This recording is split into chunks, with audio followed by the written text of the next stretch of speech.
lower the student's EFC, the electively eligible for need-based aid, you may be increasing the budget, those kind of things. You do it on a case-by-case basis, but with verification, it's one of those policies and procedures that you're required to do, So again, you have to make sure that you're documenting these things, and you want to be even more careful with these verifications on students.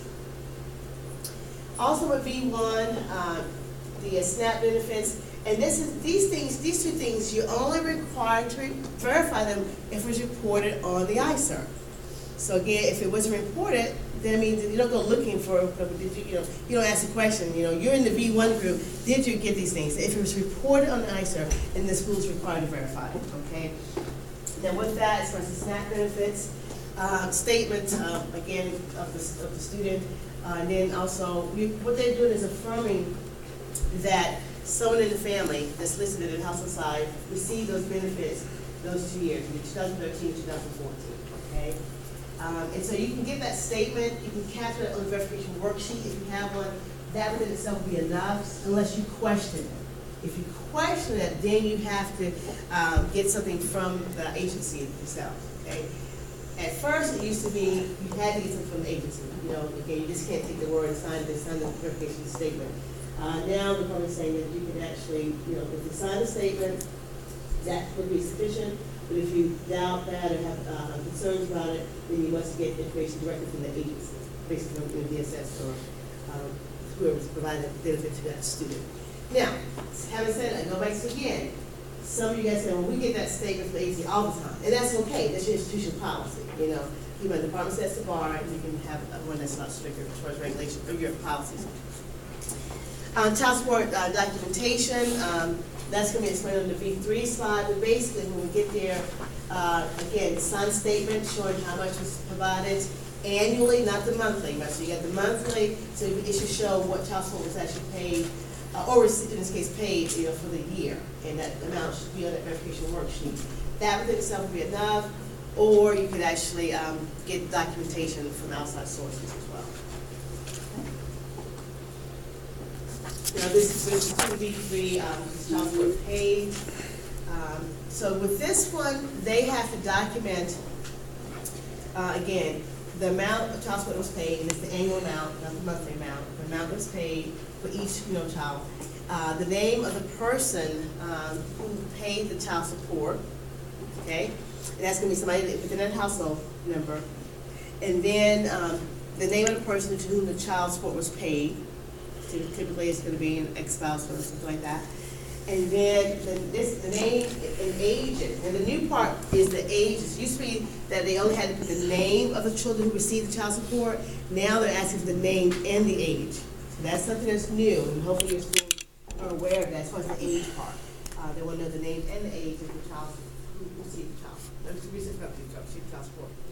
That's paid. Now, you want to make sure when you're doing verification that the house with the household size there, you want to make sure that, because you're getting the names from the house who's in the household size, right? You want to make sure that those names you don't have somebody that's in the household size also name the child support was paid for. Because again, they have to decide if they want to come in the household size or get that benefit if they're paying child support. Okay. I'm trying to find a simple way to do it because I don't want to go too far over there with that. But basically, when you do the need analysis, when you complete the FAFSA, if they're, we're saying, okay, who do you count in household size? It's anybody who provides at least 50% of the support, right? So when you have divorced separated parents, it's possible that a person will be counted at household size that's not physically living in household size, but that one of those parents is providing more than half support, okay? That's possible. So in those cases, if they're choosing to count that person in the household size, you guys follow me? They count them in the household size, all right? Which they can, based on the situation. They count them in the household size. They can't then turn around, let's say they are paying child support, whatever. They can't count them here because, again, you're getting a benefit. So what happens, again, I'm not sure how far you guys get into this. When you're looking at child support paid, when they do the need analysis, they subtract that amount from the income. So that's going to help lower the EFC. Because that means there's money going out of the house, right? So if you're putting money as child support paid, because that's leaving the house, And that's gonna be subtracted from the EFC, from the income, which is gonna lower the EFC, okay? So basically, those are things that will be conflicting. If you're verifying the file, you got somebody that's listed in the household size, but they also listed somebody that's been, child support has been paid for, and that child's living somewhere else. Does that make sense? Again, I don't wanna go too far, because I'm not sure how far we're going with the verification, but these are things you wanna be looking for as far as conflicting information in the file. You guys are doing conflicting information, right? No. Okay. And you guys may hear about conflicting information. It's two separate things. Verification is one thing, and conflicting information is another. Verification is, you have key things you have to verify that make sure that are accurate before you pay on the student. You're required to do that. Conflicting information is supersedes verification. Because if there's conflicting information in the file, you're required to verify or provide accuracy of the information, whether it's selected for verification or not. You can have conflicting information in a file on a student that's not selected for verification, right? They just want to select it, but you look in the file and you see something that doesn't add up, then that's conflicting information. Okay, and you have to actually, you're not actually doing a full verification, you're just confirming or affirming that what's in the file is accurate. Makes sense, okay? So sometimes when you're doing verification, it uncovers conflicting information. Okay? I don't want to go too far, because I'm not sure if we don't have that much time. So we're trying to make this as high level as possible. These are things, though, you want to, after you leave the training today, ask either your folks in your shop, your college, university, or do a little bit more research yourself so you can be well versed with stuff, okay? So if you don't quite believe what they're providing to you in the written statement, you can request copies of signed checks that were paid out to the person that received the child support. You can ask for divorce decrees. You can ask for whatever you want to, as long as you're consistent, as long as it's in your policy procedures. But you want to make sure that you are consistent. You don't want to just, single, okay, this student I'm going to ask for all of this, and this student I'm just going to, let this person apply. But again, if it's something triggers, it doesn't add up, you want a document file. You just want to make sure you have a clean audit file. Questions? Now, with the V4, this is that custom group. So these students, you want to verify the completion of high school. They have to have that done. So verify they completed high school, the identity statement of educational purpose, SNAP benefits, and child support like we talked about earlier, only if reported on the ICER. Now, when you're verifying these documents, the department's going to give you some sample language to use for your verification worksheet, your institution worksheet. You can tweak that as you will, with the exception of the identity statement of educational purpose. The department is very clear when you're verifying that item, it must read exactly as they provided it to you. Okay. Everything else that you're documenting, you can tweak it and make it read however you want to for your population student. Okay. But that one item there, identity statement of educational purpose, it has to be, if you're required to verify that, when you're asking for that information, it has to read exactly as the department's prescribed it. Okay. That's one thing that you can't tweak. All right. And hopefully you don't have a lot of those folks. With the V5, that's the aggregate group. Again, high school completion, dentist theft there, a statement of educational purpose. And in addition to those two things, everything that you were required to get for your V1s, you're required to get for this group, okay? So there's no need to repeat that. But those are things you get for the V5 group. Then V6, it's going to be everything from V1 or V2. And these additional things. And the V6 group came about again because they were seeing a lot of students with low income and a lot of people in the household. And somebody wasn't reporting something right. So they said, let's capture that and make sure it is accurate. And in some cases it could be, most cases it's not. So again, they want to make sure that they're capturing all the additional untaxed income there. As you see, child support received, not paid, but child support received, any housing allowances they're getting, VA, non-educational benefits you should see there. Money paid on the student's behalf there. So it could be they didn't actually report income that's received by a family member. Maybe they have low income. They initially don't report income they have, but they have a family member that's supporting them. So this is going to document, okay, well, how are you guys living off this low income? Because I got, relatives that are providing X amount of money per month or whatever. And that's what you'll be documenting and capturing on your verification worksheet. You know, basically got to prove how they are living on their income.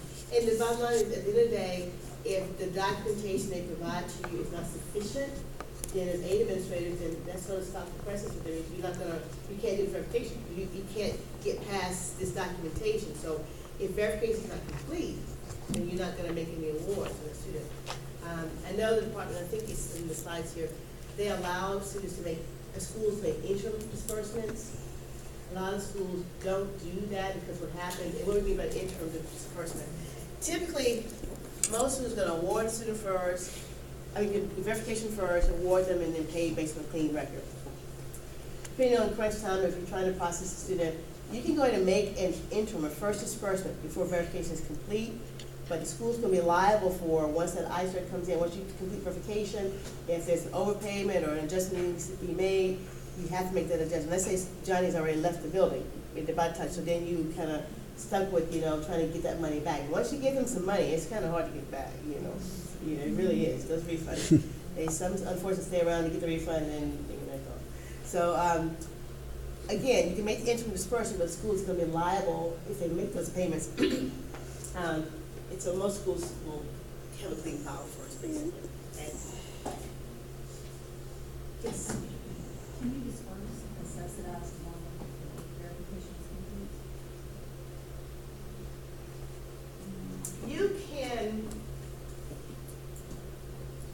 You can make an interim disbursement. I know they did change the rates on loans in general. Loans can, I think you can originate it. You can disperse it. You can disperse. You can originate it before, but you can't disperse. You can't like release the money. Right. You can't release the You can money. originate, you just can't You originate but not disperse. Okay. Good question.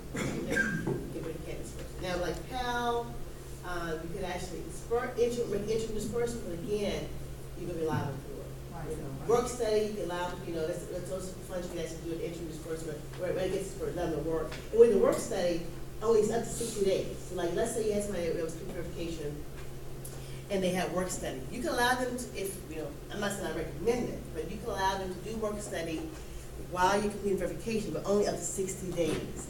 And if you've not completed verification by that time, then they got to stop working. Then that you can't get the money back because they actually rework for those funds, right? But if it was PAL disbursement, you have to make adjustments. But again, I strongly recommend that you don't do interim disbursement. Again, it's got to be governed by whatever your institution policy says. It may be, if you're depending on the school, if you have a corporate entity that's running the show, they may say we want all schools to do interim disbursements, whatever. So you got to be governed by your school's policy as well. But you want to make sure if you are making interim disbursements, that you have a checks and balance there to make sure that we know that by this date we got to have this stuff in, and you got to have a checks and balance that if the student's still there, if they have not withdrawn from school, because if they withdrawn from school, then it's a different clock that's ticking as far as trying to get refund calculations done.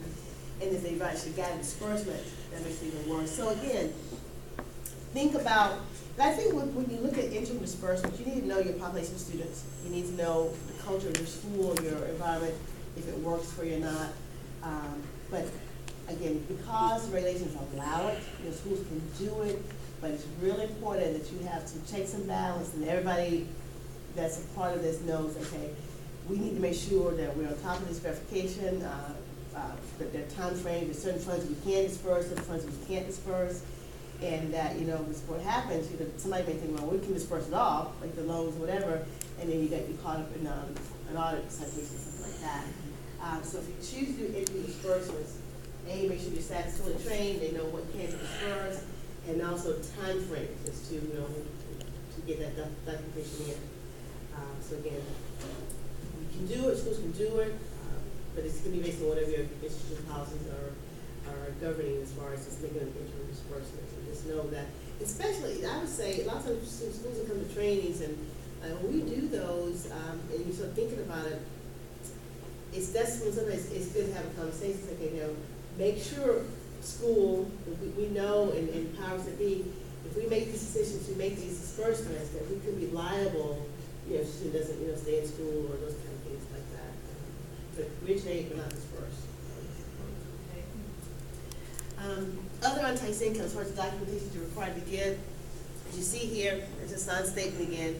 you know, you can do that, but most schools are gonna have a document they're gonna sign, verification work, what do you wanna call it? Verification worksheet, those kind of things. Copy of W-2s you see there. And then, if the school, let's look at that in detail here. This part right here, this paragraph says, if the school determines the amount provided does not appear to be sufficient, so you're gonna request they give you documentation. You can say, okay, tell me how you're living. You know, 10 people in the household, $10,000, $1,000 each. That's the annual amount, too, you know, $1,000 each for the year. So you know that's not sufficient. So if you, it appears that the information, the income is not sufficient for the family member supported, then the applicant must provide an additional statement there, and also they need to explain how financially they were supported for that particular year. So you just want to make sure that you have, cross every T and dot every I for auditing purposes, and you just have to ask those questions. And see, it used to be in the past that those students maybe were not selected. They might have been institutional selected. Because I think what was happening sometimes, it would be zero income, unless they weren't selected by the department.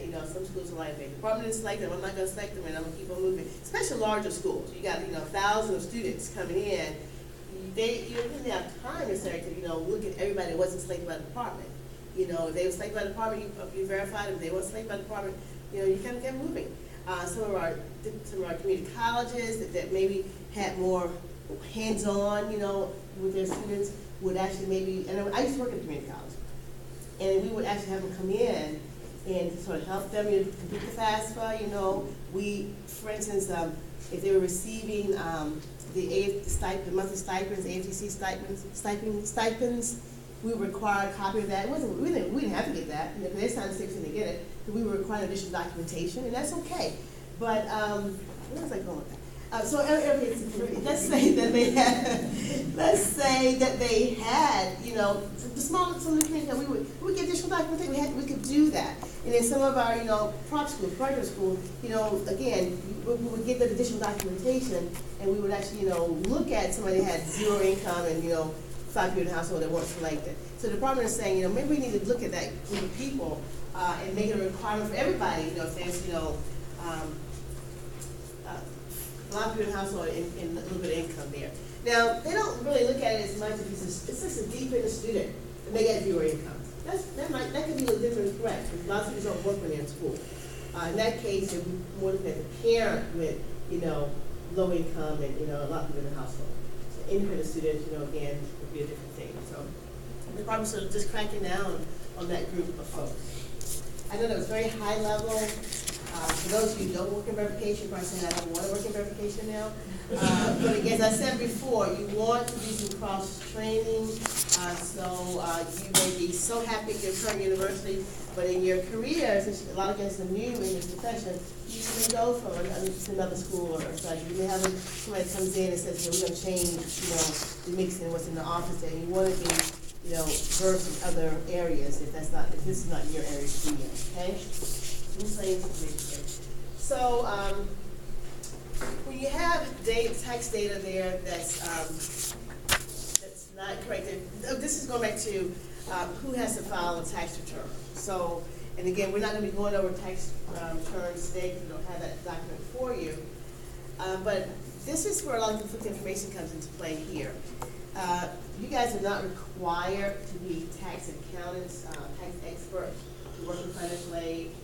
But the department does want you to have a certain level. There's an expectation that you know certain things as far as who should file a tax return, who's required to file a return, to make sure that they've used the correct filing status. When you get to head of household, single, married filing jointly, married filing separately, those things you're required to know. And a lot of times you come into this profession not knowing those things, and hopefully your office will provide you that training, high level, as to what to look for. You should also know that only one person can claim another person for that particular tax year. And again, keep on looking at a tax year. A lot of times when you look at our divorce and separated parents, they may have an agreement in their divorce and separation agreement that the husband claims in the first year, the wife claims in the next year. And you'll see that, especially if that student's with you, more than 1 year. If they're there like 4 years or 6, 8, 9, 10, everyone since they graduate. But you'll see that they have that agreement. So 1 year dad claims, the next year mom claims. They cannot both claim in the same tax year. So these are the three things that you guys are required to know.